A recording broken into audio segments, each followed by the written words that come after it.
So I wanted to first start off with just because of the fact that you've had such a busy past week, I wanted to congratulate you on your album, your debut album, Haunt You Forever, which is such a big achievement. And I feel that musicians, when it comes to, I guess, songwriting and mixing and producing, it can be such a long process, especially because musicians are known for being perfectionists when it comes to, creating their music. I wanted to know, when did you start the writing process for the record, and when did you kind of realize that it was finally complete by the end of it?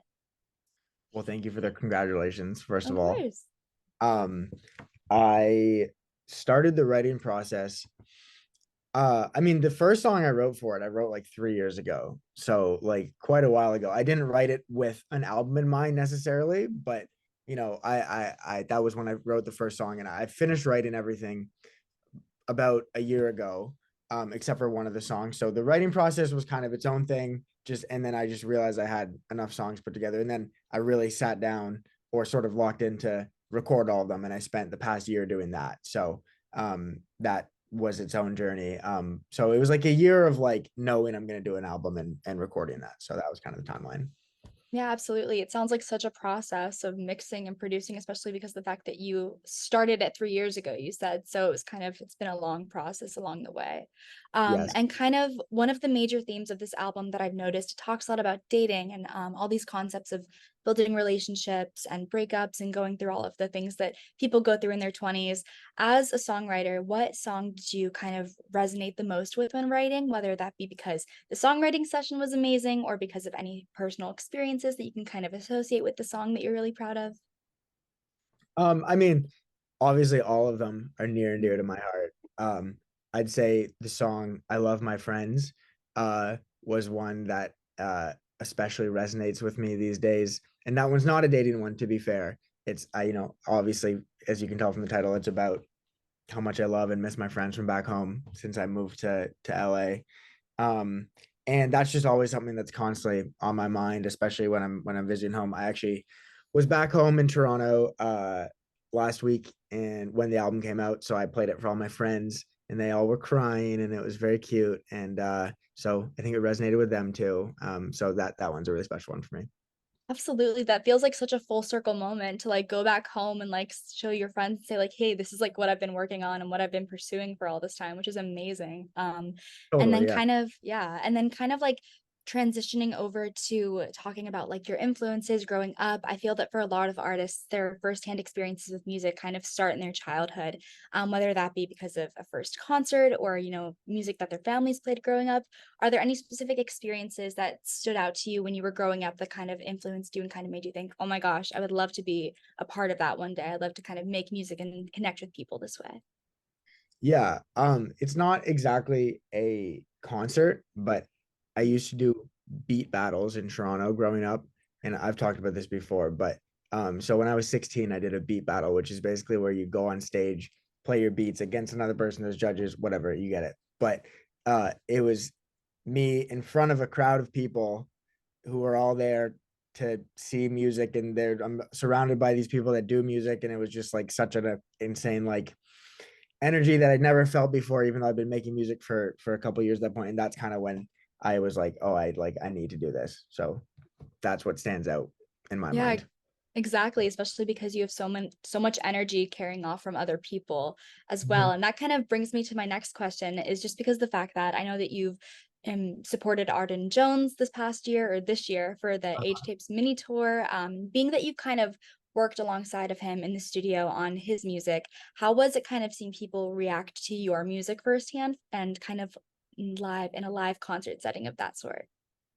Yeah, I mean, it's always really cool, especially when you're opening for someone like the expectation is always no one's going to know who I am. So even if at every show, there's at least a few people that know my music and might be there to see me, and so that's always a great a welcome surprise. And then me and Arden would play a song that we did together. Like I featured on one of his songs, and so I would come back out during his set and play that, and that was always electric.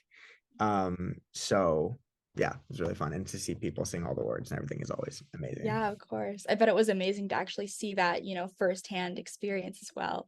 And Totally. kind of talking a little bit about connecting with fans and just because the fact that there are so many different artists out there, and especially with social media, especially with TikTok playing such a vital role to, promoting music and connecting fans and their artists and kind of their brands. We see them every day on our timelines. And I noticed on your album specifically that there's so much vulnerability within like the lyricism, and especially because the fact that so many of these songs are so unapologetic about how you're feeling. And with so much content being, put out by artists these days on social media, how do you personally kind of stay true to yourself as an artist in light of all of this hectic, social media pressure, and kind of what's trending? Because I'm guessing that can be tricky sometimes when it comes to releasing new music. Yeah, 100%. I mean, I would be lying if I said I haven't written stuff in the past, specifically with TikTok in mind. And I Right. think that's something uh maybe you kind of just have to get out of your system. And I did make a specific point when working on this album to just make the songs be as good to my own ears as possible. And then if people like them, they like them. If they don't, they don't. So I think more than anything, I think I've just been kind of doing it long enough and experienced enough of the highs and lows of social media and TikTok and whatever else to kind of have leveled out and not let it dictate my art too much, if that makes sense. Right, exactly. It's definitely hard because you see so many people on your timelines every day, new musicians like telling their stories. And I feel like that's definitely an added pressure to being an artist nowadays, that not only you're an artist, but you also have to be a little bit of a content creator in that way, if that makes sense. So I Yeah, definitely totally. understand. Yeah. And I was doing research a little bit earlier and I saw that you had actually left school and moved to LA full time to kind of pursue this career. And, you've supported so many different artists since then. But kind of now that this debut album is out, how are you feeling about accomplishing so much since moving to LA and pursuing this full time? Yeah. Well, first of all, I definitely did not drop out of school and immediately move to LA. I was certainly in my parents' house for 2 years after that, especially because it was during COVID and stuff. But I mean, feels great. Feels nice to be able to wake up and make music and do what I love every day. So that's amazing. And this album is very is a it's a representation of that privilege, I suppose. Um, and yeah, never thought that I'd be doing it, but here I am. Yeah, absolutely. It's such a big accomplishment. Finally being able to tell your own stories to the world is just so amazing. And we're all really excited for you. Yeah. And kind of like talking about this little bit of a fun one, and it kind of leads into my last question. If you could choose any artist, dead or alive, whether it be your all-time favorite or someone that you've been listening to a lot lately, that could be featured on any specific song from Haunt You Forever, what artist and what song would it be and why? Ooh, that is a tough question. Um, I would like Drake to be on one of my songs. It probably wouldn't even sound good musically, but it would be a great full circle moment for me. Mhm. And I'm sure it would do really well, even if it didn't necessarily fit in that well. So that would be cool. Or Bonnie Vare. Bonnie Vare would sound great on I one of my love. songs. Love him. Amazing. So Yeah. yeah, one of the two. Amazing. Yeah. Opposites. Yeah. Yeah. Awesome. Well, Anyway, thank you so much. That like kind of wraps up all my questions. But yeah, thank you so great. much. Good luck with everything and congrats on the album. It's absolutely amazing. I've been listening to it for the past week. Thank But you very yeah, much. congrats. Yeah. All right. Thank you. Thank you so much.